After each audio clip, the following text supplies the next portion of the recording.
Till, until आणि bye यातला till आणि अंटिल याचा अर्थ अगदीच सारखा आहे. उदाहरण, the shop is open till 10 PM. The shop is open till 10 PM. म्हणजे 10 वाजेपर्यंत रात्री दुकान चालू आहे. रात्री 10 पर्यंत दुकान चालू आहे. दुसरं उदाहरण पाहूया. We will wait till the rain stops. We will wait till the rain stops. पाऊस थांबेपर्यंत आपण वाट पाहूया. म्हणजे एखादा विशिष्ट काळ, विशिष्ट वेळेपर्यंत असं जेव्हा आपल्याला बोलायचंय की अमुक अमुक वेळेपर्यंत आपण असं असं करूया, त्यावेळेला आपण टिल वापरायचंय किंवा अंटिल वापरायचंय. या दोन्ही वरच्या वाक्यांमध्ये तुम्ही टिल म्हटलं तरीही तोच अर्थ राहणार आहे, अंटिल म्हटलं तरीही तोच अर्थ राहणार आहे.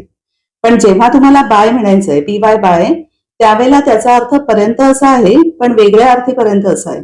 एक डेडलाईन आहे, म्हणजे ह्या वेळेपर्यंत एखादी गोष्ट पूर्ण व्हायलाच हवी, करायलाच हवी, अशी असायलाच हवी, अशा अर्थी जेव्हा आपल्याला बोलायचं असेल तेव्हा आपण टिल किंवा अंटिल न म्हणता बाय म्हणतो.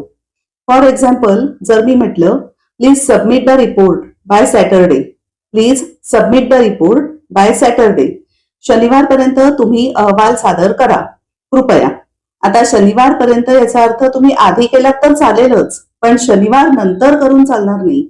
डेडलाईन शनिवार आहे, म्हणजे शेवटचा दिवस रिपोर्ट सादर करायचा शनिवार आहे, असं म्हणताना आपण बाय वापरतो. अजून एक उदाहरण, my daughter will come by noon. My daughter will come by noon म्हणजे दुपारपर्यंत माझी मुलगी येईल. आता ती दुपारच्या आधीही येऊ शकते, पण दुपार नंतर संध्याकाळ वगैरे निश्चित तिला होणार नाही.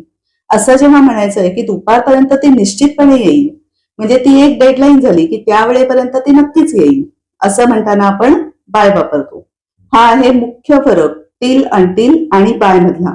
टिल, अंटिल कधीही तुम्ही उलटे सुलटे वापरू शकता.